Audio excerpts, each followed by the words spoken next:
Hey guys, this is late. It's clearly before New Year's, so I lied again. Sorry. I got tagged. I got tagged actually like 2 weeks ago, and no, maybe not 2 weeks ago. I got tagged officially on December 17th, and it is the 30th. Well, officially the 31st. Sorry. Nmart 512 tagged me, and she had 10 questions. I don't even know how to answer some of these questions. Number one, what is your age? Well, my YouTube name is Miss Chris 82, so that's the year I was born in. I recently turned 27 in November. What is your occupation? Right now, I am in the client services department of a toxicology lab. What is your relationship status? Single and ready to mingle. How you doing? Name 3 things you can't live or can't leave home without. I can't live without my bubby. You know, CC Princess Buttercups. You guys met before, right? My baby. I can't leave without some kind of money, either in my reach, my pocket, somewhere. I need money. And the third thing is a cell phone. A woman without a cell phone these days is just crazy. And I wish I could add on and make a fourth thing and say some kind of weapon. It's crazy these days and age. Can't have nobody mess with me, my baby. So I gotta be prepared. First thing, my baby. Second thing, money, cell phone, in case of an emergency.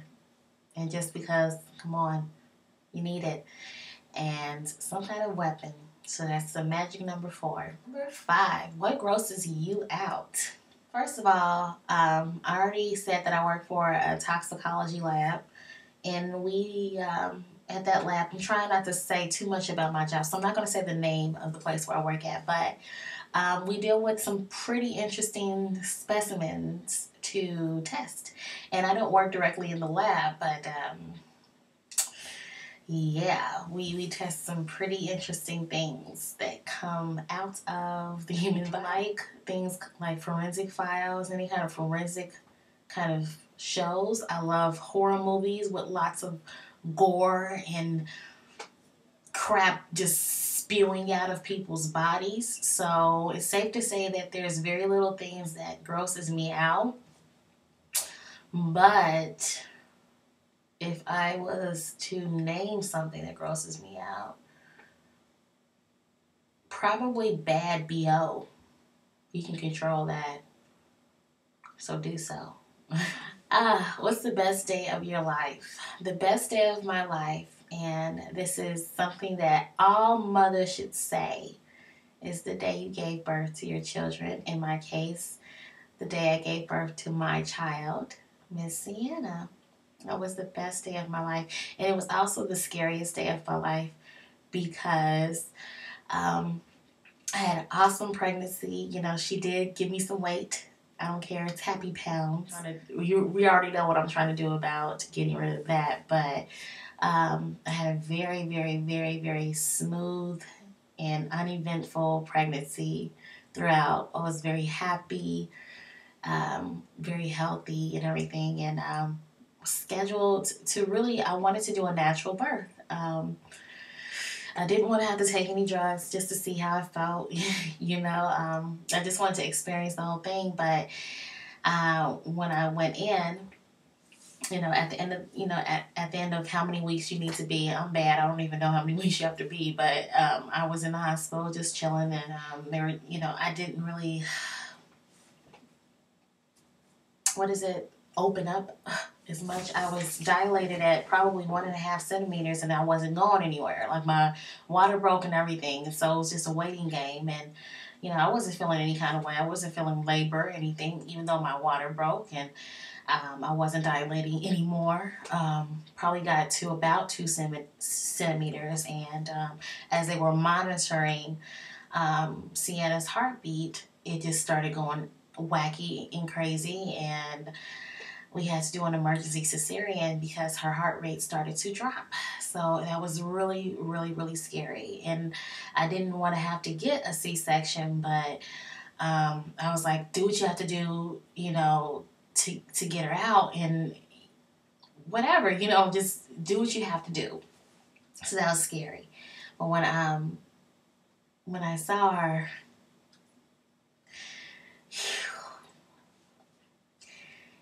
she has a pair of lungs on her. She was healthy.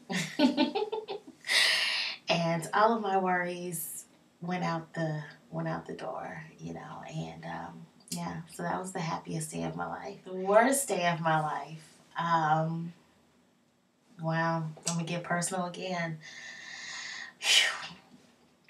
About 20 some odd years ago, my eldest sister was murdered along with her son, my nephew. He was just a year old. They were both killed in a fire in Chicago. This is when we were still living in Chicago. And the person, and I won't get too much detail, but the person who was accused of doing so was locked away and given the death sentence and all that. And years later, if anyone is in Illinois or even heard about this, but a couple of years back, Illinois, the state of Illinois, I think they either done away with the death penalty, or they were overturning a lot of convictions that were done around in that time period for death penalty cases. And a lot of individuals were freaking released, as there were some questions about the tactics of certain confessions obtained, and some death penalty cases under that particular precinct. The individual that was accused of killing my sister, my nephew, and I believe it was 5 others. I believe there were 7 casualties in that fire. Got released and also got some money thrown his way because of, I guess, harsh treatment that they were having in that certain precinct. So that was the worst day of my. I was pretty young. I was probably 5 when it happened, and I knew my sister. I mean, I just remember flashes of her. I remember her smile and like her laugh, and I just remember flashes of her. But to just imagine what my father went through, that was probably the worst day of my life. And yeah. What was your childhood dream? My childhood dream to be a prosecuting attorney. Well, what's funny about this is, you know, when you're in, I don't know, 2nd, 3rd grade, I don't even know if it's younger than that, but you get an assignment and they ask you, what do you want to be when you grow up? And you get to write out a short paragraph or maybe an essay. And I just knew I wanted to be an attorney because I like to argue. I like to argue my point. I like to get my point across. And I like to manipulate people's words into getting them to say what I want them to say. I got an A on the project, but when I showed it to my mom, she kind of laughed and giggled and stuff, because the first sentence says, what I want to be when I grow up is a prostituting attorney. Oh, I thought that was funny. I said prostituting attorney. Like, I'm trying to be Miss Smart and use words that obviously I don't even know how to use, but I meant to say prosecuting attorney, so that's funny. Is your imperfection? No, just playing. I have so many imperfections. I mean, no one's perfect. God is. Jesus is. And whoever doesn't believe in them, show world. I'm just a squirrel. But, I mean, I have many imperfections. I wish I could speak up more about some things. And sometimes I wish I could shut my mouth on a lot of things, you know. I got a couple of ladies I want to tag. I'll put the names over here.